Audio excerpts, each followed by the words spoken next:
tener otros resultados porque la tecnología ha avanzado. Esa sería una de las desventajas de esta definición operacional. La definición de parecido familiar intentaría definir la vida por las características que todos los organismos vivos tienen, de modo que cuando se detecta se podría tener la certeza de encontrar vida, pero esto resulta dificultoso si se piensa en las condiciones adecuadas para la vida, ya que las condiciones ideales para que emerja la vida no implica que necesariamente ésta exista. Por ejemplo, muchos seres vivos, digamos, un ejemplo muy burdo, necesitan agua, pero encontrar agua en un planeta no significa que haya vida necesariamente. Entonces, esta sería una de las condiciones que nos explicaría. Condiciones de habitabilidad no significa que haya necesariamente rasgos de vida. Estas serían las limitaciones de esta definición de parecido familiar. Y bueno, la metodología astrobiológica, ya para ir terminando la exposición, es algo que también me llama la atención. ¿La astrología tiene metodología? Uno de los problemas a los que se enfrenta la astrología es sobre si cuenta con una metodología definida. Toda ciencia madura, y por madura me refiero a la física, la biología y demás, toda ciencia madura posee cierta forma de proceder con el que puede tener actividad en su área, es decir, ciertas características metodológicas que la hacen ser como es. De momento no existe una metodología unívoca en el proceso astrobiológico y dudo que exista en el futuro una metodología unívoca. ¿A qué me refiero con metodología unívoca? O sea, una metodología que pueda aplicar tanto por igual los biólogos, los astrónomos, los físicos, los químicos. Porque eso sería aspirar al viejo ideal de unificación de la ciencia, enciclopedista, de los enciclopedistas franceses, que no es nuevo, sino que viene de antes y que tiene que ver con la idea de transdisciplinaridad, justamente. En otras palabras, tratar una metodología unívoca en las ciencias es volver a la ansiada búsqueda de la ciencia una, la ciencia unificada, la ciencia que nos puede dar estas respuestas que puedan satisfacer a muchas otras disciplinas al mismo tiempo. Lo transdisciplinar no es una palabra mágica que solucione la condición epistémica de la astrobiología, porque claro, uno puede decir, ¿qué es la astrobiología? Es transdisciplinar, pero ¿qué es transdisciplinar? Y debe ser usada como intento de crear una ciencia unificada, justamente. Vamos a ver que lo transdisciplinar no supone la unidad de la ciencia, por el contrario, supone una red dinámica de interacción disciplinaria cuya característica es que las soluciones que ofrece se van dando en el camino. La transdisciplinaridad, para tener una idea de qué es este concepto, no es tener una ciencia una, como algunos autores, como Nicolescu, Morin u otros más, están intentando de dar por entendido. No, lo transdisciplinar no es generar una ciencia que contenga otras. En otras definiciones tenemos incluso que lo transdisciplinar simplemente se da en la práctica. No es que existan ciencias transdisciplinares y ya está, sino que esta transdisciplinaridad de la ciencia es más que nada algo operacional, algo que, por ejemplo, en el Curiosity se juntan varios científicos, pero no están actuando de acuerdo a un marco teórico, simplemente están actuando de acuerdo a los problemas que tienen, y de acuerdo a los problemas que tienen dan las soluciones respectivas, pero no están hablando de una unificación de la ciencia, para nada. Incluso podemos decir que lo transdisciplinar, dentro de un contexto astrobiológico, tenemos que una ciencia tiene un papel relevante en un momento determinado, pero en otro momento determinado tiene otra relevancia, otra ciencia. Por ejemplo, en la construcción de la máquina Curiosity, el robot, los ingenieros tienen un papel predominante en un momento dado. Pero después, cuando están en Marte, el químico, el geólogo y demás. Es decir, no es que es una disciplina por encima de todas en la noción transdisciplinar, sino que depende del contexto. En una fase de la investigación astrobiológica puede tener relevancia el desarrollo tecnológico, el empleo de diferentes ingenierías constituyéndose una red transdisciplinar. En otra fase, la red puede constituirse de científicos con preponderancia en ciencias biológicas y planetarias, que es justamente lo que acabo de expresar. La astrobiología como ciencia transdisciplinaria no es una ciencia acabada, porque como ya tenemos por lección de Sir Karl Popper, el epistemólogo, heredamos de él su falsabilidad, es decir, ¿qué caracteriza la actividad científica? ¿En qué se caracteriza? Por ser refutable, justamente, porque las teorías pueden falsearse, porque si no sería dogma, pues sería una religión, sería algo de fe. Lo mismo, no puede haber ciencia completa, sería una contradicción en sí mismo, porque una ciencia completa sería que ya tenemos la información suficiente y ya no hay más. No, pues no hay ciencia completa, y criticar a la astrología como una ciencia nueva, que no tiene un rumbo ni un camino, bueno, ya se va descartando también, porque ya que no hay ciencia completa, la astrología tampoco es una ciencia completa, y ninguna ciencia va a estar completa, justamente. El epistemólogo nos decía que una de las características de la ciencia es su refutabilidad, de modo que siempre está en constante movimiento. Incluso podríamos decir que la idea de astrobiología es producto de este desenvolvimiento sociológico científico en la historia de la ciencia, y que en el futuro va a pertenecer a las clases que se hagan de filosofía de la ciencia, pues. Paradigmas. Ahora, ¿por qué dije que la palabra paradigma no es adecuada? Mucha gente no sabe esto. La palabra paradigma realmente tiene más de 22 significados diferentes.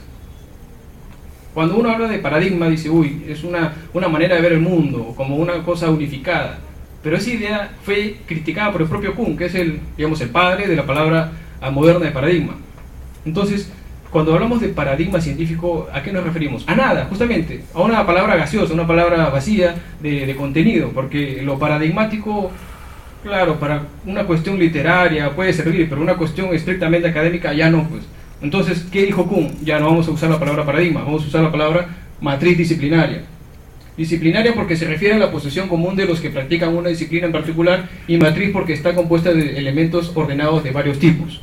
En otras palabras, este cambio paradigmático, ya con el cuidado que se merece en el potencial descubrimiento de evidencia exobiológica, no va a afectar a todas las ciencias necesariamente. Así como cuando el giro copernicano, el realizar que la Tierra no es el centro del universo, vamos a darnos cuenta que no va a afectar a todas las ciencias, justamente. Si se descubren evidencias exobiológicas, ¿eso afectaría paradigmáticamente, por ejemplo, a la matemática? No le afectaría a la matemática. A la física podría ser, no tanto. A la biología sí, más que nada sí. A la química también. A la astronomía no parecería, no tanto. Pero vamos a ver que, claro, uno dice la astrología es una ciencia, uy, qué grande, y que cambios en ella van a cambiar muchas otras cosas dentro de ella, pero no están así por el cambio de nociones. Pero ya resumiendo, sí. Faltan 10 minutos. La matriz disciplinaria de la astrología no busca ser una ciencia unificada, como les decía. Los descubrimientos que se deriven de ella no necesariamente van a hacerla más unificada, como les decía, sino por el contrario, pueden alimentar a las otras ciencias. Incluso pueden hacerlas más especializadas dentro de su área. Y bueno, este es un gráfico resumido de la evolución de la ciencia en términos paradigmáticos. Imaginemos ya con el cuidado que debemos tener con la idea de paradigma. Estamos en un paradigma vigente que sería el biogeocentrista. En un paradigma vigente se resuelven enigmas. Enigmas que son problemas habituales en toda ciencia y no representan ningún problema mayor. Pero, ¿qué pasa cuando hay un problema que no se puede resolver? ¿Va a suceder una crisis, un cambio de paradigma? No necesariamente. Y esto es muy interesante sobre el comportamiento, la psicología del científico. Porque cuando un científico que ha dedicado 40 años a una teoría de su propia elaboración ve que un estudiante, un chiquillo, le dice, profesor, usted está mal en este aspecto, ¿qué va a decir el profesor? ¿Le va a recibir de buena manera? Muchas veces el profesor se indigna, y me ha pasado, pues yo le dije al profesor, usted está mal en este aspecto, ¿y qué me ha hecho? Bueno, me ha tachado, pues, casi me quiere jalar. Pero así pasa, pues esa es la parte emotiva, la parte subjetiva del quehacer científico.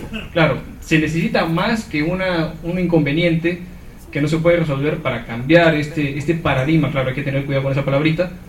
Se necesita más, se necesita una acumulación, una toma de conciencia, una autocrítica, para recién haber una revolución científica, que no significa que el viejo paradigma se deje de lado. El paradigma mecanicista puede coincidir con el paradigma moderno actual. Es decir, hay un momento en el que dos paradigmas, dos maneras científicas de ver, o dos matrices disciplinarias, ya mejor pongámoslo así, pueden coexistir. Pero con el tiempo, la que funciona más, la que funciona mejor dicho, la más práctica, es la que se queda, justamente. La que se queda vigente. ¿Por qué? Porque realmente está diciéndonos la verdad. No, pues hay posturas en epistemología, si la ciencia nos está explicando la realidad o nosotros estamos simplemente observando modelos sobre la realidad. Claro, si nosotros entendemos que la ciencia opera con modelos sobre la realidad, vamos a entender perfectamente que un modelo puede suplantar a otro. Así que fácilmente el que funciona mejor es el con el que nos quedamos. Y justamente surgiría un nuevo paradigma que se convertiría en un paradigma vigente. Esto supuestamente es lo que pasaría con un marco astrobiológico. Un marco astrobiológico que no debe entenderse como una ciencia unificada, sino como una ciencia transdisciplinar que por su naturaleza no puede ser reducida a unos cuantos puntos de vista nada más. Conclusiones. La astrología es una nueva disciplina científica de carácter transdisciplinar, cuya naturaleza se ve reflejada principalmente en la práctica, más que en la teoría, porque tratar una teoría transdisciplinar de la astrología se enfrenta a muchos problemas epistemológicos. La astrología no busca la unidad de la ciencia, sino que posee el potencial de alimentar a las disciplinas que la conforman. En esto está su quehacer, su dinámica científica, que a la par que hay una investigación en conjunto, un proyecto en el Curiosity, muchas otras disciplinas se ven alimentadas, una retroalimentación positiva que beneficia a los investigadores involucrados. La astrología, número 3, la astrología tiene el potencial de cambiar la perspectiva de la vida en el universo si se logra tener pruebas exobiológicas. Esto me refería con la idea del biogeocentrismo. Una vez que se tengan ciertas evidencias exobiológicas, vamos a tener un cambio sin precedentes muy interesante desde el aspecto filosófico y epistemológico, porque no siempre tenemos ante nosotros una nueva ciencia que tiene ese potencial justamente, un potencial que puede equivaler al descubrimiento de Darwin sobre la evolución o el giro copernicano.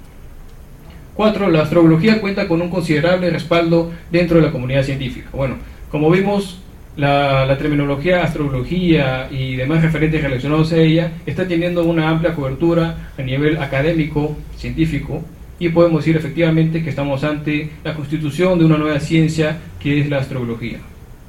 Muchas gracias.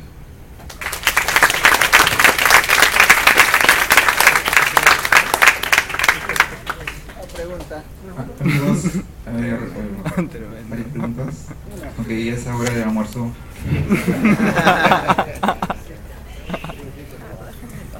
Solamente una pequeña curiosidad. ¿Y por qué no se considera, o cuál es la relación o la similitud o la diferencia